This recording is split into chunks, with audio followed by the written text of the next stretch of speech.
bienestar fetal, pues son una de las herramientas fundamentales en la obstetricia, porque todo el tiempo es nuestra principal preocupación saber si hay bienestar materno y fetal. En este caso vamos a hablar de la evaluación del bienestar fetal para definir el riesgo de compromiso que pueda tener un feto anteparto, durante la gestación o intraparto.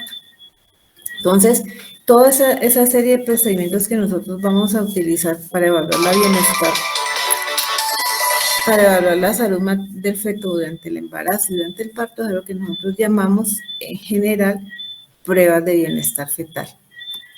Entonces, el bienestar fetal se considera cuando el feto está dentro de los parámetros bioquímicos, biofísicos y biológicos normales, ¿sí? Toda aquella situación de normalidad dentro de todos estos parámetros, pues es lo que nosotros llamamos un feto con bienestar fetal. La terminología de estado fetal incierto o estado fetal no tranquilizador, pues es la terminología que en los últimos años se utiliza para evidenciar cuando hay pérdida o compromiso del estado de bienestar por compromiso de alguno de los parámetros de evaluación que hemos mencionado.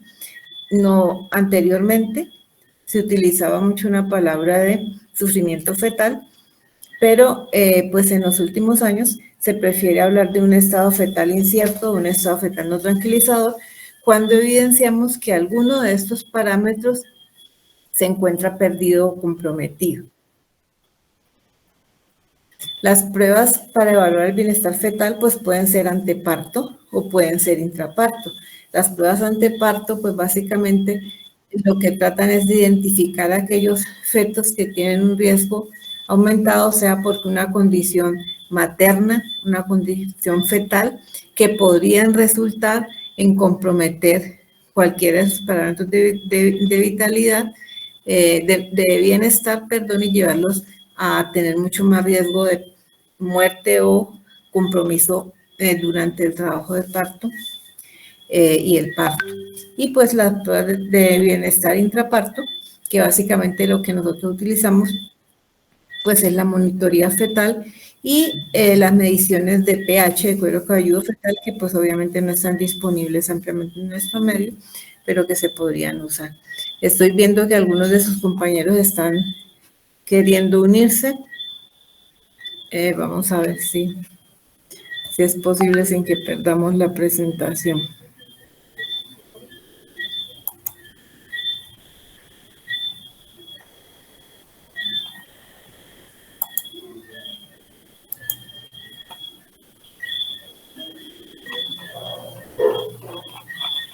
No sé si hay alguien más que esté buscando unirse porque no me aparece. Aparece en la pantalla, pero no aparece quiénes son. Hola, doctora. Buenas noches. Buenas noches. Molestarla. Llamó a lista, por tanto no me pude meter, no me dejaron entrar.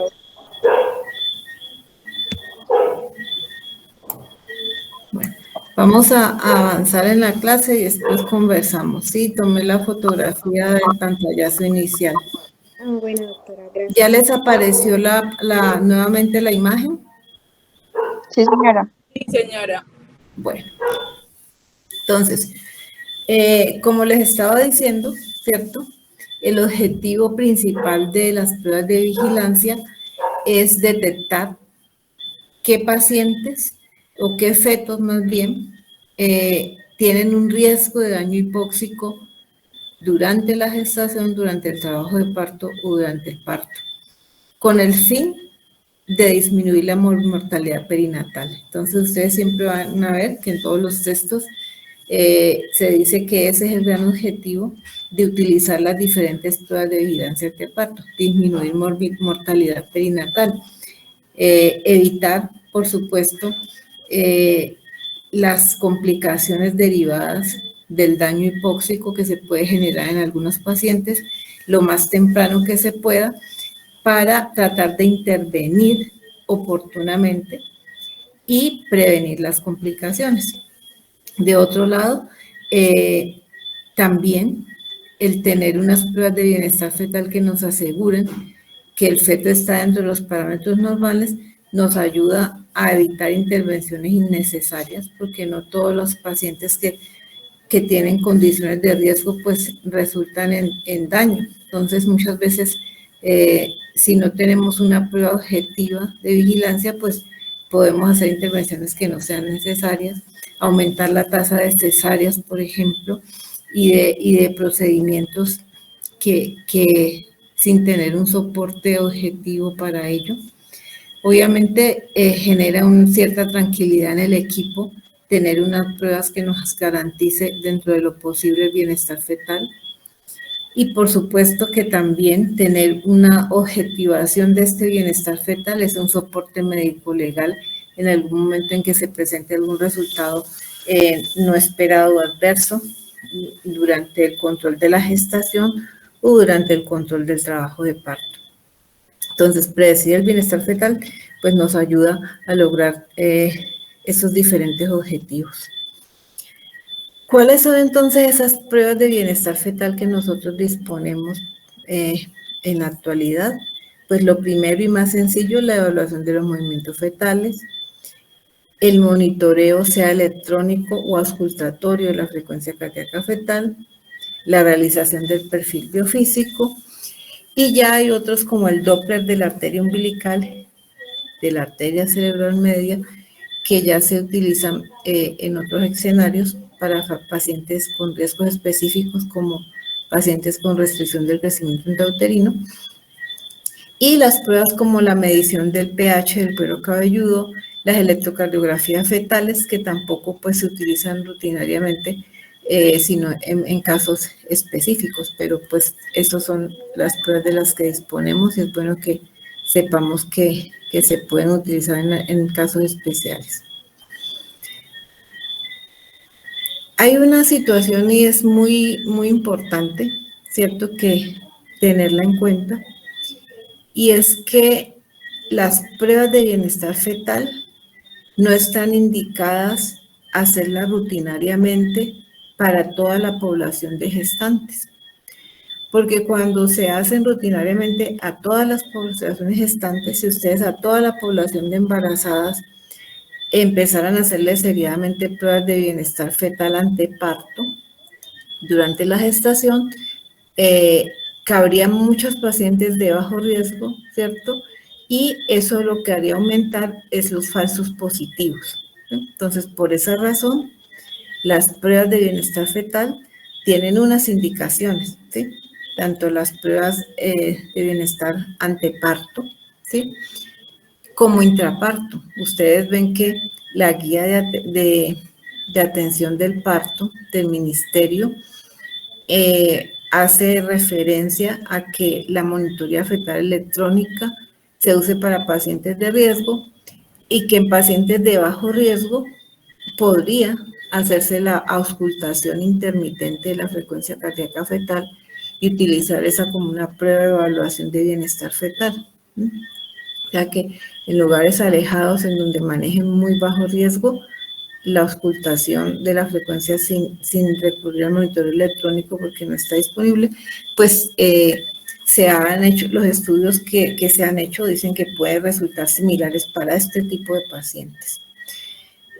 Sin embargo, por supuesto, hay un grupo de maternas que tienen unas condiciones que generan alteraciones en la circulación placentaria, generan alteraciones hemodinámicas con riesgo de hipoxia, hipoxemia y complicaciones fetales, que sí tienen indicada las pruebas de bienestar fetal anteparto y por supuesto intraparto. ¿Qué pacientes son esas?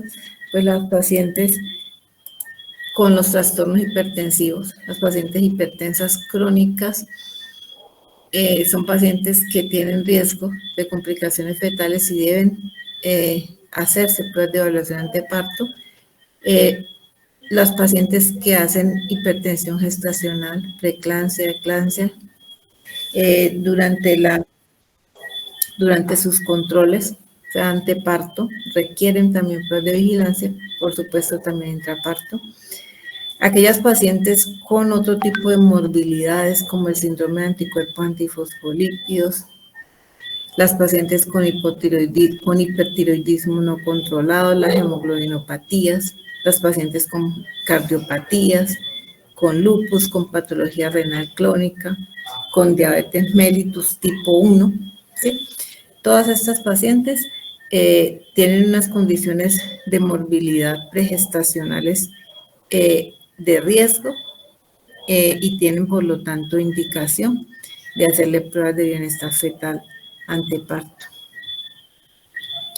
En el embarazo, o sea, esas condiciones, esas indicaciones pues serían para morbilidad pregestacional, pero ya hay unas condiciones del embarazo propiamente dicho que también generan riesgo de compromiso fetal y por lo tanto también indican necesidad de hacer una prueba de bienestar fetal. Estas son las pacientes pues, con hipertensión gestacional, ¿cierto? Pacientes que consulten por movimientos fetales disminuidos con fetos viables, ¿sí? Porque a veces llegan las pacientes con menos de 20 semanas con disminución de movimientos, pero obviamente mientras más menor sea la edad gestacional, pues menos indicación van a tener. Pero pacientes con fetos viables con movimientos fetales disminuidos es de pronto de las indicaciones más frecuentes que nosotros tenemos para ordenar una prueba de bienestar fetal. Las pacientes con alteraciones del líquido amniótico, sea oligohidramios, sea disminución o sea aumento, polihidramios. Las pacientes con restricción del crecimiento intrauterino. Como les mencionaba al comienzo, las pacientes a cuyos fetos se les diagnostica alteración del crecimiento intrauterino son fetos que tienen mucho riesgo de tener complicaciones intrauterinas y muerte fetal, y son de pronto en la práctica clínica los pacientes a quienes más seguimiento se hace con pruebas de bienestar fetal, específicamente con Doppler de circulación uteroplacentaria y Doppler de arteria umbilical, de arteria cerebral media, porque estos fetos tienen alteraciones hemodinámicas, pueden tener alteraciones hemodinámicas progresivas que inclusive los llevan a una falla cardíaca y a la muerte. Entonces, en esta patología específica, el Doppler para seguimiento, para pronóstico y para tomar conductas es muy importante. En cuanto ya a un grupo más grande de pacientes en la cual utilizamos las pruebas de bienestar fetal, son las pacientes con embarazo posttérmino, ¿sí? Las pacientes, lo que nosotros llamamos en proceso de prolongación, porque ya sabemos que realmente pacientes de 42 semanas y más pues casi nunca tenemos, a no ser que sea una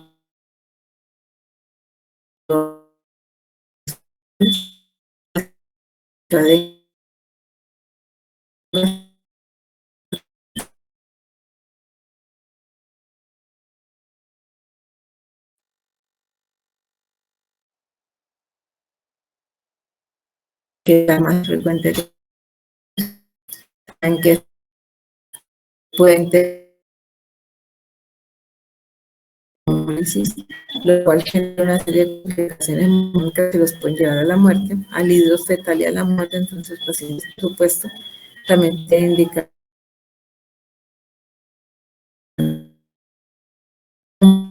que hayan tenido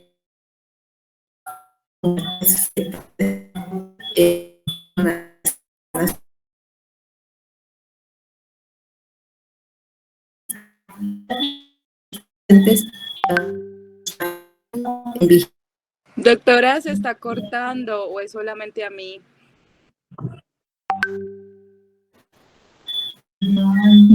se entrecortados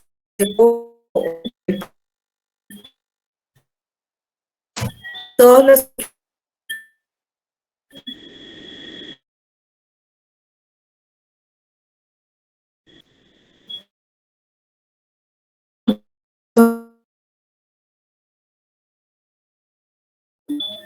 todos.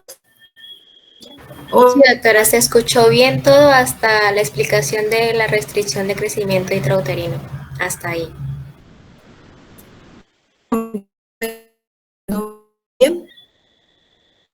O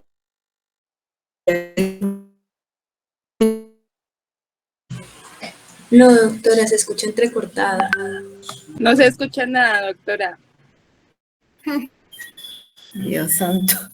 Voy a moverme de sitio porque pues acá aparentemente no me aparece que el internet esté lento ni nada. Voy a ver si me ubico a otro.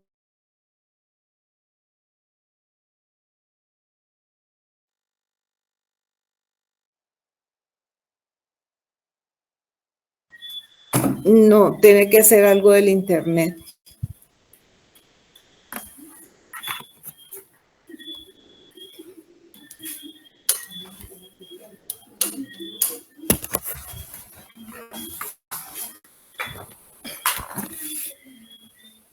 ¿Qué tal me escuchan aquí? Mejor, doctora. Pero sigue algo entrecortado. Hola. Ahí se escucha bien.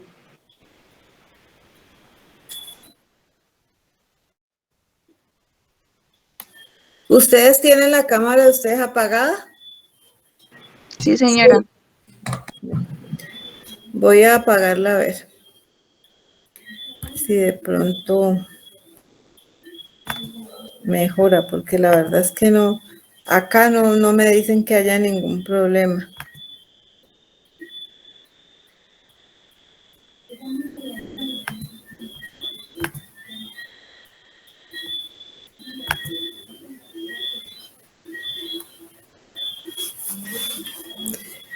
Bueno, díganme a ver qué tal me escuchan aquí. Les decía que durante los controles prenatales, uno de los fetos que más vigilancia requieren, pues son los que tienen restricción del crecimiento intrauterino, que básicamente la vigilancia con ellos es con Doppler, con una frecuencia que depende de si tiene o no alteraciones previas en el Doppler, que puede ser cada 2 semanas o cada semana o varias veces a la semana, dependiendo del compromiso. ¿Qué tal me oyen ahí? Mejor, doctora. Bueno, si dejan de escucharme bien, me avisan, porque no me doy cuenta. Dentro de una indicación de pronto que cubre a poblaciones más amplias es la del embarazo postérmino. Les estaba diciendo que, pues obviamente hoy en día no tenemos casi ninguna paciente que tenga 42 semanas, a no ser que sea una paciente con un control prenatal pobre, pero sí las pacientes con embarazo en vía de prolongación, o sea, las que llegan a las 40 semanas o 41 semanas, eso es una indicación frecuente de prueba de bienestar anteparto. Las pacientes con insumunización, la insumunización RH, que es la que más frecuentemente nosotros vemos, genera la insumunización una anemia hemolítica en los fetos que los lleva a tener múltiples complicaciones hemodinámicas, inclusive hasta la muerte, derivados del hidros fetal y las complicaciones que hacen. Entonces, por supuesto, los fetos de madres inmunizadas, pues también tienen que entrar en un seguimiento de bienestar fetal, que también se hace con Doppler. Las pacientes que han tenido una historia obstétrica pobre, específicamente mortinatos o muertes neonatales sin que se haya encontrado una causa específica, o que tengan muertes fetales o mortinatos recurrentes, pues también son pacientes que deben ir a pruebas de vigilancia anteparto. Las pacientes con embarazo múltiple que tienen alteraciones o discordancia en el crecimiento fetal, ¿sí? También son pacientes cuyos fetos deben estar en pruebas de vigilancia. Entonces, básicamente estos dos grupos de indicaciones, tanto las comorbilidades maternas como algunas condiciones del embarazo como estas, pues son hoy en día las indicaciones principales para monitoría fetal anteparto. Obviamente habrá situaciones que no estén en estos cuadros y que el médico pues con juicio clínico podrá determinar que también lo necesita. Pero básicamente es para alertar sobre lo que les decía, que no son pruebas rutinarias a toda la población, porque mientras más bajo riesgo tenga la población, más se aumenta el riesgo de falsos positivos. Les decía que lo más sencillo que tenemos para evaluar bienestar fetal, pues está en la evaluación de los movimientos fetales, ¿cierto? Los movimientos fetales empiezan tempranamente en la gestación y aumentan progresivamente hasta alrededor de la semana 32 a 34. A partir de ahí disminuyen un poco. Tienen pues la curva que está mostrada en la diapositiva. Hay que tener en cuenta, siempre que se esté evaluando movimientos fetales, que los fetos tienen unos ciclos de sueño y vigilia, ¿sí? Hoy en día cada vez se hace más énfasis en recordar que todos los fetos pues tienen un patrón de sueño, vigilia diferente, ¿cierto? Que puede ir desde tiempos cortos de 20 minutos hasta 50 o 75 minutos, y entonces durante ese tiempo pues ellos obviamente no van a tener movimientos fetales, entonces no sé, probablemente uno pueda en un determinado momento estar pensando que hay una condición anormal cuando en realidad no la hay. La evaluación de o la cuantificación de los movimientos fetales ha tenido controversias porque depende obviamente de la percepción subjetiva de la madre acerca de estos. Sin embargo, en los estudios hay ciertas condiciones como la restricción del crecimiento, como los fetos con hipoxias por insuficiencia placentaria, cuya manera inicial de defenderse, por así decirse, de la hipoxia es la disminución de la actividad fetal. Entonces se considera en general que siempre que una madre tenga una percepción de disminución de momentos fetales, requiere una evaluación objetiva para definir si realmente hay una disminución o no, y tratar de identificar la causa y tratar de hacer la vigilancia de este feto con las pruebas que tenemos disponibles. Entonces, ¿cómo evaluamos nosotros objetivamente los movimientos fetales? Pues con el tocodinamómetro en las monitorías fetales. Ustedes han visto ya los equipos de monitoría electrónica, saben que tienen el toco para medir la presión intrauterina, tienen el transductor para la frecuencia y tienen un dispositivo para que la madre señale objetivamente los movimientos fetales, muchos de los cuales nosotros estamos siguiendo porque hacen reactividad en la frecuencia cardíaca. Entonces los podemos evidenciar. Y otro método para evaluarlos objetivamente, pues es con la visualización directa por la ecografía. Entonces, cuando tengamos una madre con un embarazo viable que tenga disminución de movimientos fetales, debemos inicialmente solicitar una monitoría fetal, y si con eso nosotros logramos evidenciar los movimientos y evidenciar bienestar fetal, pues hasta ahí irá la evaluación. Pero si a pesar de nosotros tener esa evaluación, la madre sigue consultando o sigue percibiendo que los movimientos han disminuido, pues ya toca pasar a las pruebas biofísicas con la ecografía y hacer los perfiles biofísicos que nos permitan pues objetivar definitivamente esta situación. Inclusive hay en algunos sitios protocolos de que si hay persistentemente disminución de movimientos a pesar de las pruebas, podría en algún determinado momento considerarse inclusive indicación para terminar la gestación, siempre y cuando por supuesto sea de término. Entonces, la idea es que siempre la disminución de movimientos fetales requiere una evaluación para definir qué tanto es real, qué tanto riesgo tiene y cuál va a ser el seguimiento del plan con estos fetos. El problema es que el número óptimo de movimientos fetales, o sea, cada cuánto de la mujer contar los movimientos, y realmente cuántos movimientos son lo normal, pues esto es lo que hace que sea un poco difícil establecer protocolos, porque como dijimos, cada feto tiene su patrón de movimiento. Sin embargo, se usa que si la paciente tiene, o sea, lo que se hace, lo que se indica es que si la paciente tiene disminución subjetiva de los movimientos fetales, se vaya a un sitio en donde pueda estar tranquila, ¿cierto? Donde se pueda concentrar y pueda dedicar una hora exacta exclusivamente a contar los movimientos del feto. Idealmente que también ingiera algo de alimento, se haga en un sitio donde pueda estar tranquila y cuente por lo menos, debería contar por lo menos 10 movimientos en una hora. Si no le alcanzan los 10 movimientos en esa hora, debe contar una hora más, ¿cierto? 2 horas más. Si definitivamente en esas 2 horas no logra tener este número de movimientos, pues entonces debe consultar para que se le pueda realizar, dependiendo de la edad gestacional, o un perfil biofísico o un monitoreo electrónico. La otra prueba de bienestar fetal, que es la que tenemos una difusión más amplia, ¿cierto? Y el mayor uso, pues es el monitoreo de la frecuencia cardíaca fetal, ¿sí?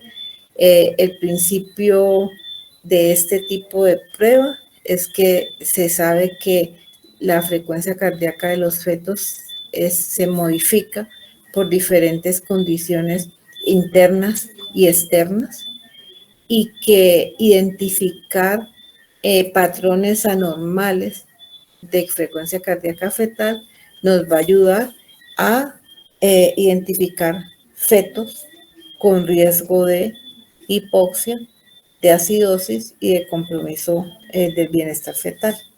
Entonces, básicamente, pues ese es el principio del monitoreo. Tiene unas limitantes el monitoreo de la frecuencia cardíaca fetal y son los valores predictivos, lo cual sucede también con otras pruebas de bienestar fetal. Y es que tienen un valor predictivo negativo muy alto, ¿sí? Aproximadamente el 99.8%, algunos hablan de un 96, de 96 a 98%, de todas maneras es un valor predictivo negativo alto. ¿Qué significa eso? Significa que si la prueba es normal, o sea, la probabilidad de que el feto esté bien es muy alta. En cambio, tienen un valor predictivo positivo bajo, ¿sí? La mayoría de los textos hablan de cerca hasta el 40-50%, sin embargo, algunos hablan de un valor predictivo positivo muy bajo, sobre todo en poblaciones de bajo riesgo. Entonces, ¿qué significa tener un valor predictivo positivo bajo?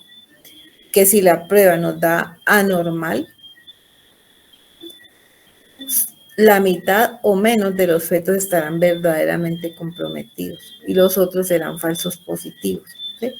Entonces, esa es la gran limitante de las monitorías y por eso pues hay mucha discusión si realmente qué tanta indicación tiene hacer monitoreo electrónico en pacientes que no sean de riesgo, o qué tanta diferencia puede haber entre el monitoreo auscultando la frecuencia cardíaca fetal con campana o con fonendo respecto al monitoreo electrónico, y qué tanto uno debe basarse solamente en una prueba para tomar determinaciones como la de determinar una gestación o realizar una cesárea.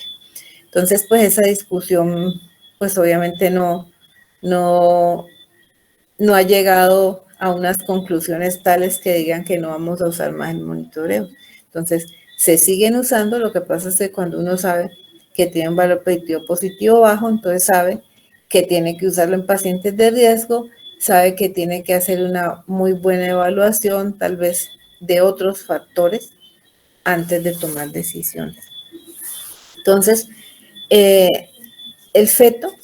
los fetos se defienden frente a la hipoxemia, ¿cierto? Recuerden que la hipoxemia es la disminución de la oxigenación de la sangre sin que llegue a comprometer la oxigenación a los tejidos periféricos, ¿sí? Entonces, porque cuando ya compromete la oxigenación de los tejidos periféricos, pues entonces ya estamos hablando de hipoxia. Y la hipoxia ya genera una serie de modificaciones metabólicas que van a llevar a la acidosis metabólica, al daño de los tejidos y a la muerte, ¿sí? Entonces, cuando estamos en hipoxemia, o sea, en disminución de la oxigenación, lo cual sucede, por ejemplo, en todos los fetos durante el trabajo de parto. Durante cada contracción hay cierto grado de hipoxemia que los fetos que no tienen ningún tipo de alteración, pues pueden resolver adecuadamente sin que genere alteración metabólica. Ellos tienen unos mecanismos de defensa como tenemos ahí, que es aumentar la extracción de oxígeno, modificar las curvas, disminuir la actividad no esencial, o sea, disminuir los movimientos fetales, aumentar la actividad del sistema simpático. Los fetos con hipoxia aguda hacen disminución de la frecuencia cardíaca. Los fetos con hipoxia crónica tienden a hacer aumento de la frecuencia cardíaca. Hacen redistribución de flujo sanguíneo para órganos vitales, ¿cierto? Que es lo que se va a evaluar en los seguimientos con el Doppler. Y los fetos que pasan de un estado de hipoxemia a hipoxia, pues empiezan a hacer metabolismo anaerobio, ¿cierto? Para conseguir la energía, pero esto genera pues la acumulación de hidrogeniones, la acidosis y las complicaciones. Entonces, frente a fenómenos de hipoxia leve, los fetos se defienden fácilmente, pero a medida que esta empeora, ¿cierto? O se asocia a otro tipo de alteraciones fetales o maternas, pues entonces ya entramos en los daños secundarios a esto. Entonces, básicamente, esa es la base fisiopatológica que explica las modificaciones en la frecuencia cardíaca. Los fetos con hipoxia y con acidosis fetal pierden la regulación del sistema nervioso autónomo y el sistema nervioso central, entonces genera depresión miocárdica y eso causa las alteraciones las alteraciones en la frecuencia cardíaca fetal, que es lo que nosotros vamos a tratar de identificar cuáles son esos patrones anómalos de la frecuencia cardíaca fetal que están significando disregulación autonómica y central secundario a fenómenos de hipoxia y de acidosis. El monitoreo electrónico, pues básicamente tiene dos transductores, como les decía, un transductor de presión que va a ir ubicado en el fondo del útero, que es donde se sabe que están los nodos de despolarización y es donde se inicia la actividad contráctil. Y el otro es un transductor de ultrasonido que se va a ubicar en el sitio que corresponde a las estructuras pues, del corazón fetal. Este genera una onda de efecto Doppler que se va a traducir a señales eléctricas, al igual que el de presión, que es lo que nosotros vamos a ver pues, como el registro de la monitoría electrónica.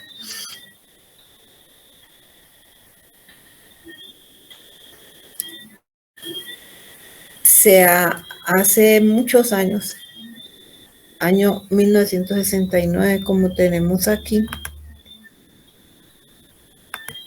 se empezaron a hacer diferentes estudios que evidenciaban las modificaciones que tenía la frecuencia cardíaca fetal frente a las disminuciones del pH. Cuando el feto empezaba a irregularse, empezaba con metabolismo anaerobio y a hacer acidosis. Entonces, a medida que disminuía el pH, pues entonces se iban a ver ciertas alteraciones en los trazados de la frecuencia cardíaca fetal. Entonces, desde este año se hicieron esos estudios.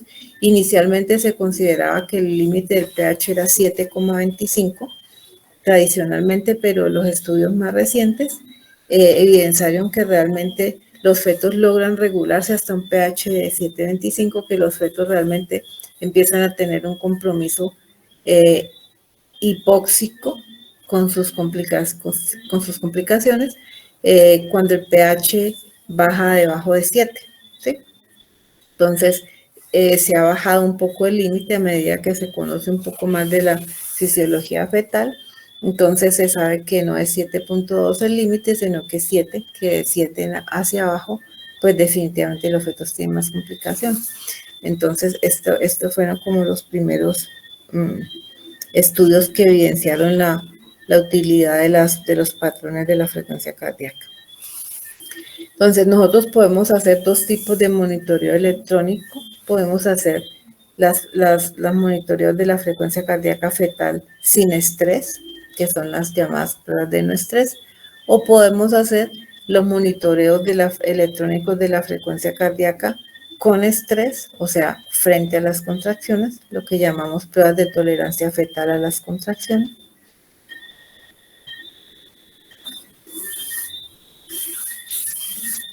La interpretación de la monitoría y la utilidad de la monitoría, además de lo que hemos dicho de la indicación y de las precauciones con los niveles de valores predictivos negativos, pues requiere también que tengamos unos registros de buena calidad, ¿cierto? Que nos permitan que nosotros podamos hacer, ¿cierto? Una interpretación adecuada del monitoreo. Entonces, los monitoreos, siempre que uno va a interpretar un monitoreo, además de conocer la historia de la paciente, saber cuál es la indicación, ¿cierto? Y cuáles son los factores de riesgo, pues entonces vamos a evaluar técnicamente el trazado. Vamos a ver que los registros deben ser mínimo 20 minutos, ¿cierto? Algunos hablan de 10 minutos porque si en 10 minutos usted ya logra tener una prueba de no estrés reactiva, pues entonces podría ser ya, si ya cumplió los criterios de reactividad en 10 minutos, pues le puede servir. Pero en general se considera que lo mínimo debe ser 20 minutos y que si en los primeros 20 minutos uno, por ejemplo, tiene una disminución en variabilidad, tiene que hacer un trazado mayor porque podría ser que el feto estuviera en un estado de ciclo-vigilia, de sueño-vigilia, y entonces deberíamos extenderlo por lo menos otros 20 minutos antes de retirarlo y de interpretarlo. Debemos vigilar que la velocidad de registro sea 1 centímetro por minuto. A veces les he comentado que en el nivel 1 a veces le mueven el botón de la velocidad, entonces traen monitoreadas largotas con una disminución de variabilidad que no es real, simplemente uno cuando la evalúa ve que está corrida a 2 centímetros por minuto. Hay pacientes que tienen mucha movilidad por ellos mismos o porque la paciente tiene mucho líquido, mucho panículo adiposo y entonces tiene periodos de ausencia de registro. Entonces, también ese tipo de monitorías con muchas pérdidas de foco, pues tampoco son monitorías que sean una buena calidad para la interpretación. Vamos a verles un momentico. Bueno. Entonces, cuando ya nosotros hemos identificado, hemos leído la historia, la indicación, hemos visto la calidad técnica del trazado, pues entonces ya vamos a proceder a hacer la evaluación para hacer la categorización de la prueba, ¿cierto? El diagnóstico. Entonces, ¿cuáles son los parámetros que nosotros vamos a evaluar en la monitoría? Pues los que tenemos aquí, y esos parámetros siempre deben tenerlos uno como en mente, ¿cierto? Esa es como la lista de chequeo de lo que uno tiene que tener en cuenta cuando está frente a un papel. Entonces, aquí está nuevamente lo de la calidad y registro de la duración y la calidad de registro, que va antes se invirtió, que ya habíamos mencionado. Entonces, la lista de chequeo empieza con evaluar la frecuencia cardíaca fetal, ¿cierto? ¿Cuál es la línea de base? Y si la línea de base está dentro del parámetro de normalidad o no lo está. Determinar si en la prueba hay contracciones, si son contracciones regulares o no, para saber si estamos evaluando una prueba de no estrés o una prueba de estrés. Una vez que identificamos esa frecuencia cardíaca fetal basal, vamos a identificar la variabilidad de la frecuencia cardíaca fetal. Ya sabemos que es un parámetro muy, muy importante, la variabilidad, porque nos habla de la integridad entre el sistema nervioso central y el sistema nervioso autónomo, simpático y parasimpático. Y después de esto, pues vamos a ver si hay aceleraciones o si hay desaceleración. Entonces, la calidad del registro, si es una prueba con contracciones o sin contracciones, vamos a hablar frecuencia cardíaca basal, variabilidad, aceleraciones y desaceleraciones. Esa es como la lista de chequeo de lo que vamos a tener en cuenta. Entonces, empezando con la línea de la frecuencia cardíaca basal, básicamente es la frecuencia basal, la frecuencia cardíaca promedio, ¿cierto? Durante un periodo de 10 minutos. Básicamente la línea de base que nosotros evaluamos en cualquier espacio, ya si sabemos que tenemos la velocidad de 1 centímetro por minuto, pues entonces en 10 centímetros vamos a buscar en un espacio donde haya por lo menos durante 2 minutos una secuencia de monitoría que no tenga aceleraciones ni desaceleraciones y ojalá ni movimientos. Entonces es lo que nosotros llamamos como la área más silenciosa de la monitoría, en el sentido de que no hay aceleraciones, desaceleraciones ni movimientos y que persiste esa línea por lo menos 2 minutos, o sea, por lo menos 2 centímetros. Entonces aquí, por ejemplo, vemos al final del trazado inicial o aquí en este promedio de la otra, donde no tenemos aceleraciones, dura 2 minutos ese tiempo y allí es donde vamos a encontrar la frecuencia basal, ¿sí? En el trazado más silencioso y que por lo menos haya 2 minutos de duración mínima de esa línea de base en ese espacio de 10 minutos. Entonces, ¿cuál es la frecuencia cardíaca basal normal? Entre 110 y 160 latidos por minuto. O sea que si tenemos una basal por debajo de 110, tenemos bradicardia, y si tenemos una basal por encima de 160, pues vamos a hablar de taquicardia. Entonces, eso es lo primero que nosotros hacemos. Los trazados que tenemos actualmente, pues tienen en verde la línea entre 110 y 160, o sea que desde lejos, uno, si ve que la basal está metida dentro del recuadro verde, pues ya sabe que tiene una línea de base normal. Luego vamos a evaluar en la parte inferior del monitoreo, pues si tenemos contracciones o no tenemos contracciones, ¿cierto? Ya nosotros sabemos que las contracciones son normales hasta 5 contracciones, que por encima de 5 contracciones estamos hablando de polisistolia o taquisistolia, ¿sí? Que si básicamente cuando nosotros leemos la monitoría, en un periodo de 30 minutos uno evalúa, ¿sí?, el número de contracciones cada 10 minutos para hablar de taquisistolia o polisistolia. Lo normal es que sean menos de 5, aunque ya sabemos obviamente que si las de trabajo de parto son entre 3 y 5 contracciones en 10 minutos. Entre 3 y 5 tenemos una contracción de trabajo de parto, pero entre 0 y 5 será normal. Lo que será anormal es tener polisistolia, o sea, tener más de contracciones en 10 minutos, cuando uno hace una evaluación durante 30 minutos, porque puede ser que en los primeros 10 minutos haya más de 5, pero en los otros 20 minutos se regularice. Entonces, por eso hay que ampliar el periodo de observación cuando uno está hablando de taquisistolia o polisistolia, que es como lo llamamos.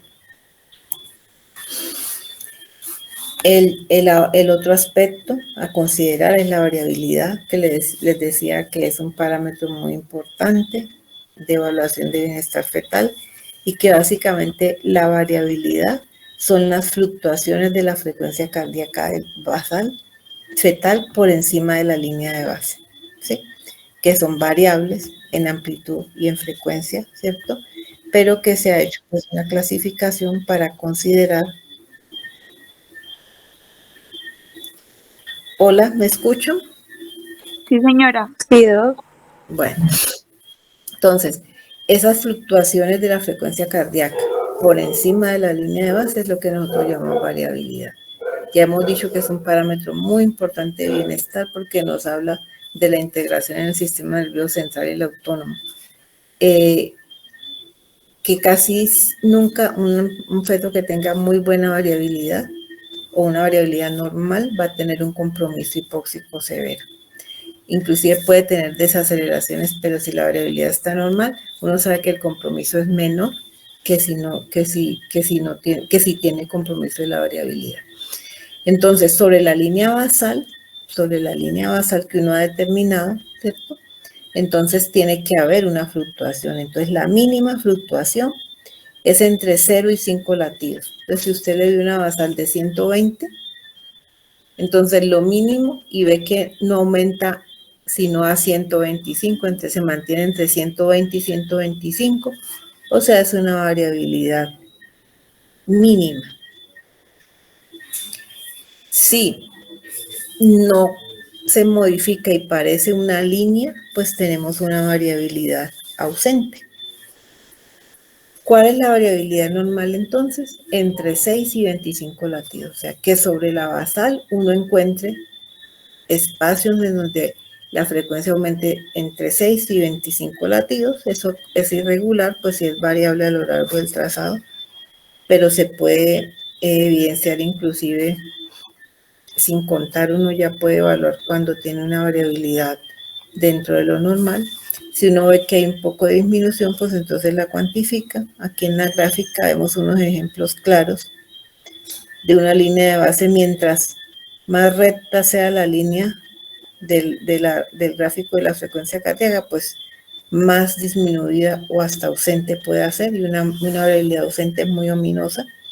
La variabilidad o las fluctuaciones en el rango normal de 6 a 25, que es una variabilidad moderada, que es lo que se considera normal.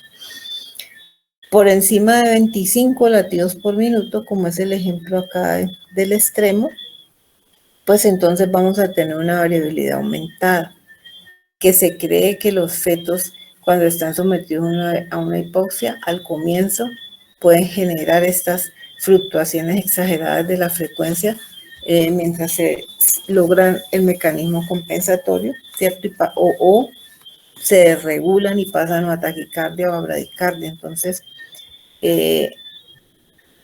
estas fluctuaciones excesivas también son por lo menos de seguimiento y de vigilancia. Entonces aquí está claramente lo que es una variabilidad normal, una variabilidad disminuida y una variabilidad aumentada. Y así debe describirse en la evaluación de la monitoría. Lo otro que vamos a considerar es si en la monitoría hay aceleraciones, ¿cierto? Entonces, las aceleraciones son los ascensos de la frecuencia cardíaca fetal por encima de la línea de base, ¿no? Entonces, se considera que hay aceleración cuando la frecuencia cardíaca aumenta más de 15 latidos y esa elevación dura más de 15 segundos, cuando estamos hablando de fetos de término. Cuando hay fetos pretérmino menores de 32 semanas, pues las aceleraciones se consideran aumento de 10 latidos y que duren por lo menos 10 segundos, ¿sí? Por eso, entonces, la regla del 15 por 15 es para decir que hay aceleraciones de la frecuencia o ascensos de la frecuencia de 15 latidos de más de 15 segundos, y del 10 por 10 pues es lo mismo pero en pretérminos. Entonces es lo que nosotros vemos acá. En esta monitoría de abajo además están graficados los movimientos fetales. Entonces uno dice que un movimiento fetal es reactivo cuando logró generar una aceleración. Estos movimientos de aquí son reactivos porque logran producir aceleraciones, o sea, aumentar la frecuencia de base 15 latidos con una duración de 15 segundos. Las desaceleraciones, pues son lo contrario, son las caídas de la frecuencia cardíaca por debajo de la línea de base, con una duración mínima pues de 15 por 15, ¿cierto? Y nosotros entonces vamos a tener diferentes tipos de desaceleraciones que se han categorizado porque se ha encontrado que esos trazados anormales, pues a pesar de que son desaceleraciones, todas no tienen el mismo significado patológico. Entonces vamos a tener desaceleraciones tempranas, que son las que coinciden, el fondo de la depresión, de la contracción coincide con el ADME de la contracción. Vamos a tener desaceleraciones variables que no tienen relación necesaria con la contracción, y vamos a tener las desaceleraciones tardías, o sea que empiezan tardíamente en relación a la contracción. Entonces, esos son los tres tipos de desaceleraciones que hemos identificado y que entonces son los otros dos parámetros a buscar. ¿Tiene aceleraciones sí o no? ¿Tiene desaceleraciones sí o no? ¿Y qué tipo de desaceleración tiene? Y recordar, Doctora, dime. en 3 minutos se va a acabar la llamada, entonces crea otro link para que podamos continuar la clase. Esperemos entonces un momentico, que creo que aquí terminemos esto del ciclo y antes de las desaceleraciones, entonces cortamos. Entonces es cycling, que es como lo encuentra uno mucho en los textos gringos, pues es el ciclo sueño-vigilia, ¿cierto? Que indica un estado de comportamiento normal y que se considera normal y evidencia de bienestar fetal que uno tenga estos espacios en que hay una aparente disminución de la variabilidad, ¿sí? Seguido de aumento de la variabilidad con o sin aceleraciones. Entonces, antes nosotros veíamos estos trazados así, decíamos, no, esta monitoría va mal, hay muy poca variabilidad, vamos a cortarla, vamos a hidratar, no sé qué. Entonces, hoy en día se sabe que uno puede, simplemente, si no hay factores obviamente de riesgos importantes, pues esperar y a los 30 minutos volver a repetirla y considerar esto como parte de la normalidad. O sea que esto no siempre es que la monitoría vaya mal y la variabilidad está muy disminuida, sino que el feto está durmiendo y aquí se despertó. Entonces hay que darle tiempo a que se despierte y esa fluctuación se considera pues normal, indica bienestar fetal, integridad del sistema autónomo. Bueno, entonces voy a cortar aquí, entonces ya nos vemos.